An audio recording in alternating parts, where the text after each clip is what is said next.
வணக்கம். செந்தணலின் பிரதான செய்திகள். விரிவான செய்திகளுக்கு முன் தலைப்புச் செய்திகள். மண்டைதீவு படுகொலையின் 40 ஆண்டுகள் ஒரே குடும்பத்தைச் சேர்ந்த 31 உறவினர்கள் படுகொலை.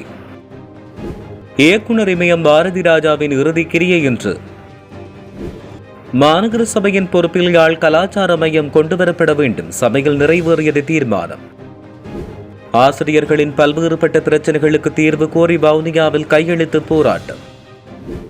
யாழில் நிதிக்குழு கூட்டத்தின் நடுவில் வெளியேறிய செயலாளர்.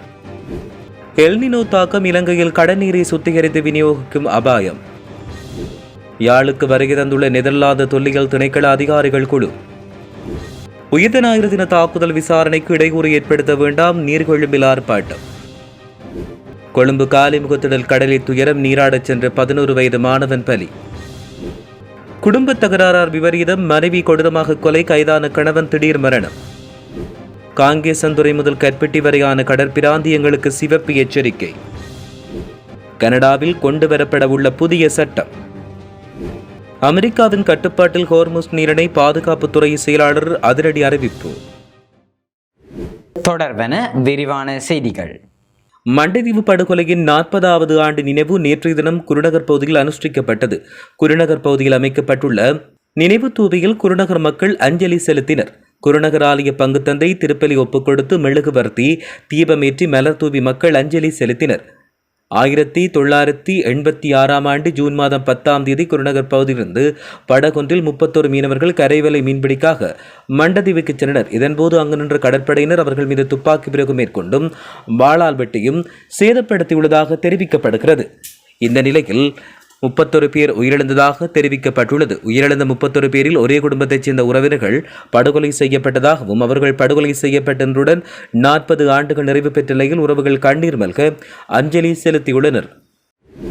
தமிழ் திரையுலகில் இயக்குனர் இமயம் என்று அழைக்கப்பட்ட பாரதி ராஜாவின் இறுதிக்கிரியை நடைபெற்று பாரதி ராஜாவினுடைய உடலுக்கு முழு அரச மரியாதை செலுத்தப்பட்டுள்ளது. இதன்போது காவல்துறையினர் அணிவகுத்து வந்து பாரதி ராஜாவின் உடலுக்கு 72 குண்டுகள் முழங்க முழு அரச மரியாதையுடன் உடல் நல்லடக்கம் செய்யப்பட்டது. அவரது சொந்த ஊரான தேனி மாவட்டம் அல்லி நகரத்தில் ஹார்ட் ரோட்டு பண்ணைத்தோப்பில் பாரதி ராஜாவின் உடல் நல்லடக்கம் செய்யப்பட்டதாக தெரிவிக்கப்பட்டுள்ளது. யாழ்ப்பாணம் கலாச்சார மையத்தை யாழ்ப்பாண மாநகர சபையின் பொறுப்பில் எடுக்கும் நடவடிக்கையை விரைந்து செய்ய வேண்டும் என யாழ் மாநகர சபையில் ஏகமனதான தீர்மானம் ஒன்று எடுக்கப்பட்டுள்ளது. யாழ் மாநகர மாதாந்த அமர்வு இன்று முதல்வர் திருமதி மதிவதனி தலைமையில் இடம்பெற்றது. இதன்பொழுது கலாச்சார மத்திய நிலையத்தின் பராமரிப்பு குறித்து விவாதிக்கப்பட்ட நிலையில் இவ்வாறு தீர்மானம் நிறைவேற்றப்பட்டுள்ளது. குறித்த தீர்மானத்தில் 2014ஆம் ஆண்டு ஜூன் மாதம் 9ஆம் தேதி கைச்சாத்திடப்பட்ட 2 தரப்பு உடன்படிக்கைக்கு அமைய பூர்த்தி செய்யப்பட்ட இந்த கட்டிடத்தை யாழ்ப்பாண மாநகர சபையிடம் விரைவாக கையளிக்க வேண்டும் என்று தெரிவிக்கப்பட்டுள்ளது. ஆசிரியர்களின் பல்வேறு பிரச்சினைக்கு தீர்வு வழங்க வலியுறுத்தி இலங்கை ஆசிரியர் சங்கத்தின் ஏற்பாட்டில் வவுனியா ஆசிரியர்களால் கையெழுத்து போராட்டம் ஒன்று மேற்கொள்ளப்பட்டுள்ளது. இந்த போராட்டம் நேற்று இடம்பெற்றது. அனைத்து பாடசாலைகளிலும் பாடசாலை நிறைவின் பின்னர் பிரதான வாயிலுக்கு வந்த ஆசிரியர்கள் கையெழுத்து வைக்கும் போராட்டத்தை மேற்கொண்டதோடு தன்னுடைய கோரிக்கை நிறைவேற்றுமாறும் தெரிவித்தனர்.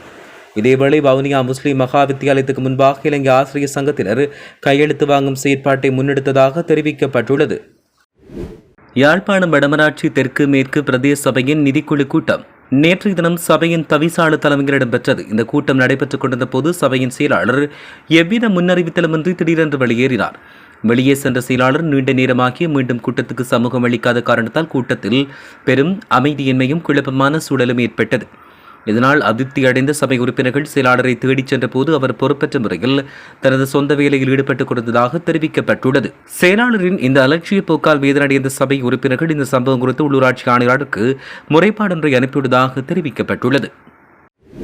எதிர்பார்க்கப்படும் எல்னினோ காலநிலை மாற்றத்தால் இலங்கையில் கடுமையான வறட்சி ஏற்பட்டு குடிநீர் தேவைக்காக கடற்நீரை சுத்திகரித்து விநியோகிக்க வேண்டிய நிலை ஏற்படலாம் என அரசு முகாமைத்துவ மத்திய நிலையம் எச்சரித்துள்ளது. இதுகுறித்து அந்த நிலையத்தின் மேலதிக செயலாளர் KGB தர்மதிலக்க ஊடகவியலாளர் சந்திப்பில் தெரிவிக்கையில் இம்முறை ஏற்படவுள்ள எல்னினோ முன்னெப்போதும் இல்லாத அளவுக்கு கடுமையாக இருக்கும். இதனால் நாட்டின் பிரதான நீர்மூலங்கள் வற்றி போகும் அபாயம் உள்ளது. அவசர காலங்களில் நீரை விநியோகிக்க எங்களிடமுள்ள பவுசர்களின் எண்ணிக்கை போதாது. எனவே கடற்நீரை சுத்திகரித்து விநியோகிப்பதே சிறந்தது என்றும் அவர் தெரிவித்தார். தொல்லியல் திணைக்களத்தின் அழைப்பின் பேரில் யாழ்ப்பாணத்துக்கு வருகை தந்த நெதர்லாந்து நாட்டினுடைய தொல்லியல் திணைக்கள அதிகாரிகள் குழு வடக்கு பகுதியில் விரிவான ஆய்வுப் பணியில் ஈடுபட்டுள்ளனர். இந்நிலையில் குறித்த நிபுணர் குழு யாழ்ப்பாணத்தில் 15 நாட்கள் தங்கிருந்து பல்வேறு தொல்லியல் மற்றும் நிலவியல் சார்ந்த ஆய்வுகளை முன்னெடுக்க உள்ளனர். இந்த ஆய்வின் போது நிலத்தின் தன்மை, நிலத்தடியில் காணப்படும் தொன்மைச் சுவடுகள், வரலாற்று முக்கியத்துவம் வாய்ந்த அமைப்புகள் தொடர்பான தரவுகள் நவீன தொழில்நுட்ப சாதனத்தின் உதவியுடன் சேகரிக்கப்பட்டு ஆய்வு செய்யப்படுகிறது. நல்லூர், நெடுந்தீவு மற்றும் காரநகர் உள்ளிட்ட பகுதிகளில் அதிக அளவு கள ஆய்வுகள் இடம்பெற்று வருவதாக தெரிவிக்கப்பட்டுள்ளது. உயிர்த்த ஞாயிறு தின தாக்குதல் தொடர்பில் விசாரணைகளுக்கு இடையூறு ஏற்படுத்த வேண்டாம் என்று வலியுறுத்தி இன்று காலை நீர்கொழும்பு பால்தி சந்தியில் ஆர்ப்பாட்டம் ஒன்று இடம்பெற்றது. ஆர்ப்பாட்டத்தில் கலந்து கொண்டோர் பல்வேறு வாசகங்கள் எழுதப்பட்ட சுலோக அட்டைகளை ஏந்தியதோடு அமைதியான முறையில் ஆர்ப்பாட்டத்தில் ஈடுபட்டனர். விசாரணைகளில் தலையிடாதே, கட்டுவாப்பட்டிய தேவாலயத்தை காட்டிக் கொடுத்தது யார், குற்றம் செய்யாவிட்டால் பயமேன் போன்ற வாசகங்கள் எழுதப்பட்ட சுலோக அட்டைகளை ஏந்தியவாறு ஆர்ப்பாட்டத்தில் ஈடுபட்டனர். உயிர்த்த ஞாயிறு தின தாக்குதல் நீர்கொழும்பு கட்டுவாப்பட்டிய தேவாலயத்தில் இடம்பெற்ற போது அங்கு கொல்லப்பட்டவருடைய குடும்ப அங்கத்தவர்கள் சிலரும், பிரதேசவாசிகள், மனிதுரிமை ஆர்வலர்கள் மற்றும் பொதுமக்கள் என பலரும் இதில் கலந்து கொண்டனர். காலிமுகத்திடல் கடலுக்குள் நீராடச் சென்ற 11 வயது மாணவன் நீரில் மூழ்கி உயிரிழந்தார். குறித்த துயர சம்பவம் கொழும்பு காலிமுகத்திடல் கடலில் நேற்று மாலை இடம்பெற்றதாக காவல்துறையினர் தெரிவித்தனர். காலிமுகத்திடல் கடலில் 6 சிறுவர்கள் நீரில் அடித்து செல்லப்பட்ட நிலையில் அங்கிருந்த பொதுமக்கள், காவல்துறையின் அதிகாரிகள் மற்றும் கடற்படையினர் இணைந்து அடித்துச் செல்லப்பட்ட 5 சிறுவர்களை மீட்டனர். அவர்களில் 2 கொழும்பு தேசிய வைத்தியசாலையிலும் 3 லேடி ரிச்வே சிறுவர் வைத்தியசாலையிலும் அனுமதிக்கப்பட்டனர். இந்நிலையில் கொழும்பு தேசிய வைத்தியசாலையில் அனுமதிக்கப்பட்ட மாளிகாவத்தை பகுதியைச் சேர்ந்த 11 வயதுடைய பாடசாலை மாணவனே இவ்வாறு உயிரிழந்துள்ளதாக தெரிவிக்கப்பட்டுள்ளது. குருநாகல் மாவட்டத்தின் பிங்கிரிய போலீஸ் பிரிவுக்குட்பட்ட படிவேல பகுதியில் இடம்பெற்ற குடும்ப தகராறொன்று சோகமான முடிவு எட்டிய நிலையில் கணவனால் தாக்கப்பட்டு பெண் ஒருவர் உயிரிழந்தார். படிவேல பகுதியைச் சேர்ந்த தம்பதிக்கிடையில் நேற்று காலை ஏற்பட்ட வாக்குவாதம் தீவிரமடைந்ததை தொடர்ந்து 59 வயதுடைய கணவர் தனது 61 வயதுடைய மனைவியை கூர்மையான ஆயுதத்தால் தாக்கி கொலை செய்துள்ளதாக தெரிவிக்கப்பட்டுள்ளது. தாக்குதலில் படுகாயமடைந்த பெண் சம்பவ இடத்திலேயே பலியாகியுள்ளதாக தெரிவிக்கப்பட்டுள்ளது.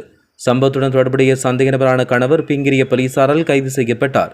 என்னும் கைது செய்யப்பட்ட வேளை ஏற்பட்ட திடீர் உடல்நலக்குறைவு காரணமாக அவர் பிங்கிரிய வைத்தியசாலையில் அனுமதிக்கப்பட்ட நிலையில் பின்னர் உயிரிழந்ததாக போலீசார் தெரிவித்துள்ளனர். காங்கேசன்துறையிலிருந்து மன்னாரூடாக கற்பிட்டி வரையான கடற்பிராந்தியங்களுக்கு பாதிப்பை ஏற்படுத்தும் வகையில் கனமழை, பலத்த காற்று மற்றும் கொந்தளிப்பான கடல் நிலைமை குறித்து சிவப்பு எச்சரிக்கை விடுக்கப்பட்டுள்ளது. வளிமண்டலவியல் திணைக்களத்தால் இன்று வெளியிடப்பட்ட அறிக்கையில் இந்த விடயம் தெரிவிக்கப்பட்டுள்ளது. இந்நிலையில் நாளை காலை 10:30 மணி வரை இந்த எச்சரிக்கை செல்லுபடியாகும் என்று அறிவிக்கப்பட்டுள்ளது. இதன்படி கொழும்பு, காலி, அம்பாந்தோட்டை, திருகோணமலை ஆகிய கடல் வலயங்கள் உள்ளிட்ட பல கடலோர பகுதிகளில் மணித்தியாலத்திற்கு 50 முதல் 60 கிலோமீட்டர் வரையான வேகத்தில் பலத்த காற்று வீசக்கூடும் என்பதோடு 2.5 மீட்டர் உயரம் வரை அலைகள் எழும்பி கடல் கொந்தளிப்பாக காணப்படும் என்று தெரிவிக்கப்பட்டுள்ளது. இனி சர்வதேச செய்திகள். 16 வயதுக்குட்பட்ட சிறுவர்கள் மற்றும் 11 வயதினர் சமூக ஊடகங்களை பயன்படுத்துவதை தடை செய்வதற்கான புதிய சட்டமூலம் ஒன்றை கனடா அரசு சமர்ப்பித்துள்ளது. கனடா நாடாளுமன்றத்தின் கலாச்சார அமைச்சர் மார்க் மில்லரால் நேற்று பாதுகாப்பான சமூக ஊடக சட்டம் என்ற பெயரில் இந்த வரைவு சட்டம் மூலம் சமர்ப்பிக்கப்பட்டுள்ளது. இருப்பினும் ஆஸ்திரேலிய சட்டத்தை விட கனடாவின் இந்த புதிய சட்டம் மூலம் சற்று வித்தியாசமானது என்று குறிப்பிடப்பட்டுள்ளது. அதன்படி சிறுவர்களுக்கு ஏற்படும் பாதிப்புகளை குறைப்பதற்கான முறையான கொள்கைகளை செயற்படுத்துவதை உறுதிப்படுத்தக்கூடிய தொழில்நுட்ப நிறுவனங்களுக்கு இந்த தடையிலிருந்து விலக்கு பெறுவதற்கான வாய்ப்பு வழங்கப்படும் என்று தெரிவிக்கப்படுகிறது. ஹார்முஸ் நீரிணையை தங்களின் முழுமையான கட்டுப்பாட்டுக்குள் கொண்டு வந்துள்ளதாக அமெரிக்கா அறிவித்துள்ளது. அமெரிக்க மத்திய ராணுவ தலைமையகத்துக்கு வெளியே செய்தியாளரிடம் பேசிய அமெரிக்க பாதுகாப்புத்துறை செயலாளர் இதனை குறிப்பிட்டுள்ளார். ஹார்முஸ் நீரிணை அமெரிக்காவின் கட்டுப்பாட்டுத்தான் உள்ளது என்று அமெரிக்க ஜனாதிபதி டொனால்ட் ட்ரம்ப் கூறியது 100% உண்மை என்பதை தற்போதைய கள நிலவரம் நிரூபிப்பதாக பீட் கெட்சக் தெரிவித்தார். இத்துடன் செய்திகள் நிறைவடைகின்றன. வணக்கம்.